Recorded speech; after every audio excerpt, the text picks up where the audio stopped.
Hello hi friends नमस्कार जय Jagannath welcome कर गोटे नुआ ब्लॉग को। तो चलते स्टार्ट करिबा आज गोटे नुआ ब्लॉग।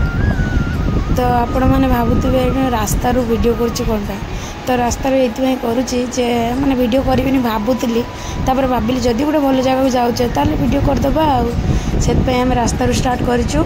देखिपे आपण मैंने पहाड़ के सुंदर भाव में आमको देखा देला नहीं तो आपण मैंने भावुए कौटी जाऊँ। तो फाइनाली आम आसीचु वीडियो देखले तो आपण मैंने जानीपर तो कहीदे आपको फाइनाली मुझे पहुँचे पंचलिंगेश्वर देखिपे भक्त मैंने सब चली किपरि भाव में।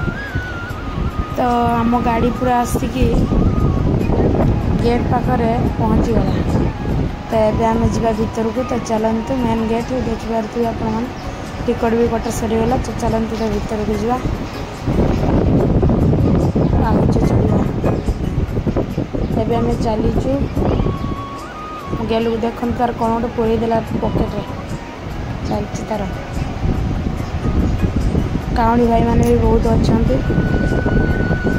फांका भी हो गलान टे।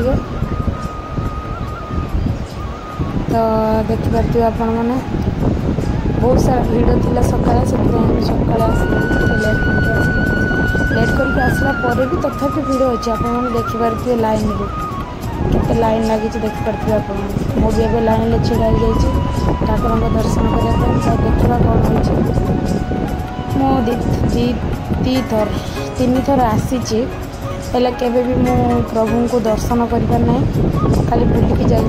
देखा आज कौन हो सारा भीड़ भितर भी मु प्रभु को दर्शन कर कि नहीं देखा बाबा पंचलिंगेश्वर को देखिए केते सुंदर भाव में झरणा झरी हर हर महादेव देखिपे लोक से प्रभु अच्छा से कैमेरा एलाउ नहीं से कैमेरा बंद कर देती।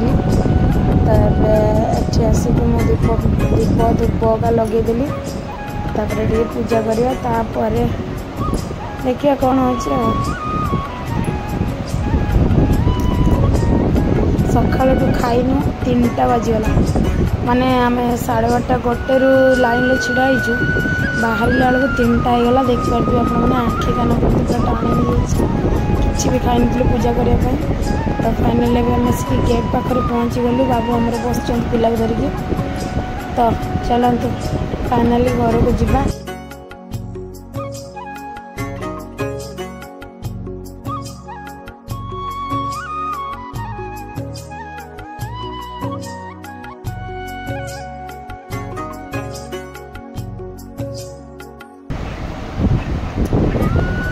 जाओ ठाकुर दया मो प्रभु को बहुत सुंदर भाव में छुई पाई ठाकुर को पूरा मन पूरा हल्का होगा आत्मा शांति। मु भाव नी एत भिड़ भी मुझे खोजी पारि प्रभु जाओ मो आसबार मो फल मु प्राप्त कर। तो चलते एवं जा मो गाड़ी ठिया देखिपे एवं टे जिनस देखी नवा कौन कौन अच्छी